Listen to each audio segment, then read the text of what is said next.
तो आज हम मौर्य साम्राज्य की कहानी को समझने की कोशिश करेंगे। इसे भारत की पहली अखिल भारतीय राजनीतिक शक्ति भी माना जाता है। ये कहानी है एक ऐसे साम्राज्य की जिसने सत्ता का एक बिल्कुल नया खाका, एक नया ब्लूप्रिंट तैयार किया। सोचिए, उस समय के बिखरे हुए भारतीय उपमहाद्वीप में मौर्य राजवंश के सामने यही सबसे बड़ी चुनौती थी। आखिर कैसे एक परिवार ने अनगिनत छोटे बड़े राज्यों को एक शासन के नीचे ला खड़ा किया। ये मौर्यों की ऐतिहासिक उपलब्धि थी। देखिए, भारतीय इतिहास में ऐसा पहली बार हो रहा था कि पश्चिमोत्तर से लेकर दक्कन तक का इतना बड़ा भूभाग एक ही झंडे के नीचे आ गया था। ये कोई छोटी बात नहीं थी। तो चलिए शुरू से शुरू करते हैं। देखते हैं कि इस विशाल साम्राज्य की नींव कैसे और किसने रखी। इस साम्राज्य के संस्थापक थे चंद्रगुप्त मौर्य, और मजे की बात यह है कि उनकी अपनी शुरुआत ही एक पहेली जैसी है। एक तरफ बौद्ध ग्रंथ उन्हें एक ऊंचे कुलीन क्षत्रिय वंश का बताते हैं, जिससे उनके राजा बनने को एक तरह की वैधता मिलती है। वहीं दूसरी तरफ कुछ दूसरे ग्रंथ कहते हैं कि वो बहुत ही सामान्य, यहाँ तक कि मोर पालने वाले कबीले के वंशज थे। खैर, उनकी शुरुआत चाहे जैसी भी रही हो, 321 ईसा पूर्व में चंद्रगुप्त ने उस वक्त के शक्तिशाली नंद वंश को उखाड़ फेंका। और बस यही वो पल था जब मौर्य राजवंश की शुरुआत हुई।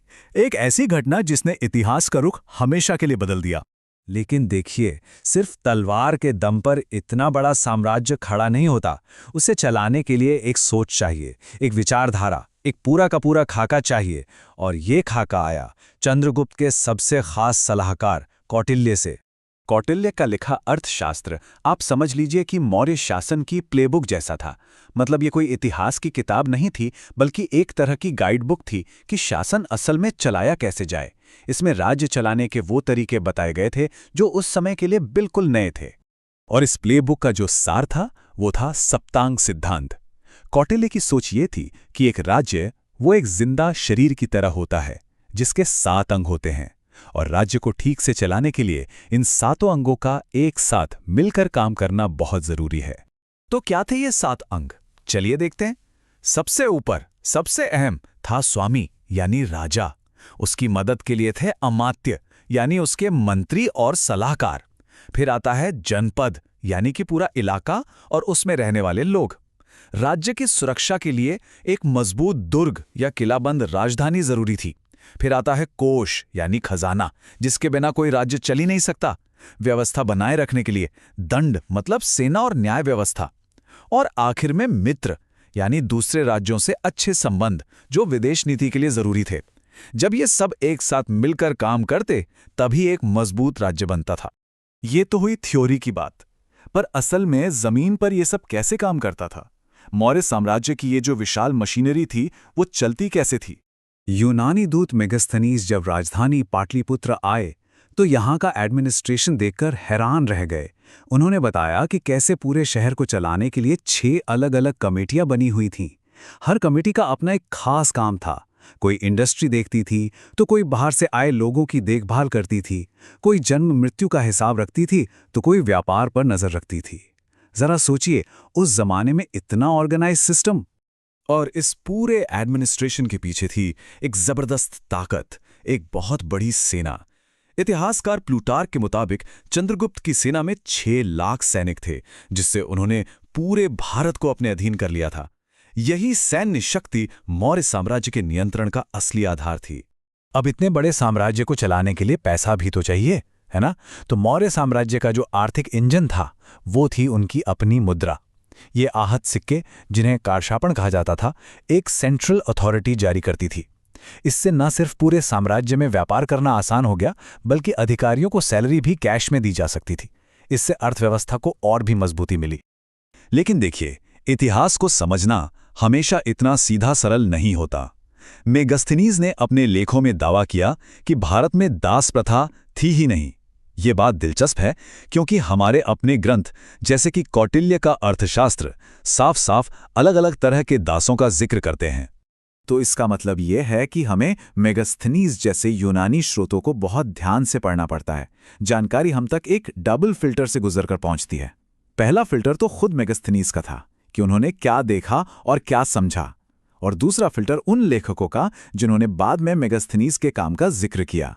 ये दिखाता है कि इतिहास को समझना कई बार एक पहेली को सुलझाने जैसा होता है। और अब कहानी में आता है एक ऐसा नाटकीय मोड़ जो सब कुछ बदल देता है। ये मोड़ आया सम्राट अशोक के शासनकाल में, जिनकी जिंदगी एक युद्ध ने पूरी तरह से बदल दी। साल था 260 ईसा पूर्व। अशोक ने कलिंग को जीतने के लिए युद्ध छेड़ा। वो जीत तो गए, लेकिन युद्ध में जो भयानक खून खराबा और बर्बादी हुई, उसने उन्हें अंदर तक हिला दिया। कहते हैं कि वो गहरे पछतावा से भर गए, और यही उनकी जिंदगी का टर्निंग पॉइंट था, जिसने उन्हें बौद्ध धर्म की ओर मोड़ दिया। लेकिन अशोक का ये पश्चाताप वो भी बड़ा कॉम्प्लेक्स था।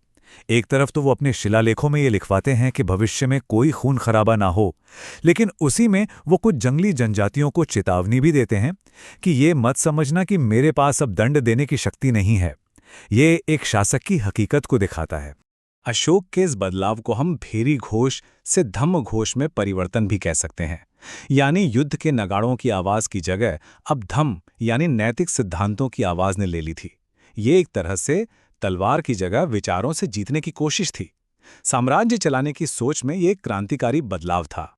तो अशोक ने राजा होने का एक बिल्कुल नया तरीका अपनाया। उन्होंने खुद को देवताओं का प्रिय कहलवाया और ये ऐलान किया कि सारी प्रजा मेरी संतान है। अब उनका लक्ष्य सिर्फ शासन करना नहीं था, बल्कि एक पिता की तरह अपनी प्रजा की देखभाल करना और उनका भला करना बन गया था। तो सवाल ये है कि इतने बड़े और इतने अनोखे साम्राज्य का आखिर हुआ क्या? इसकी विरासत क्या रही? हैरानी की बात यह है कि इतना सब कुछ, ये विशाल साम्राज्य सिर्फ 137 साल तक ही चला। अशोक, जो इसके शिखर का प्रतीक थे, उनकी मृत्यु के बाद साम्राज्य बहुत तेजी से बिखरने लगा। और इसका अंत भी उतना ही नाटकीय था जितना इसका उदय। आखिरी मौर्य शासक बृहद्रथ की हत्या उसी के सेनापति पुष्यमित्र शुंग ने कर दी, और इस तरह भारत के पहले महान साम्राज्य का अंत हो गया।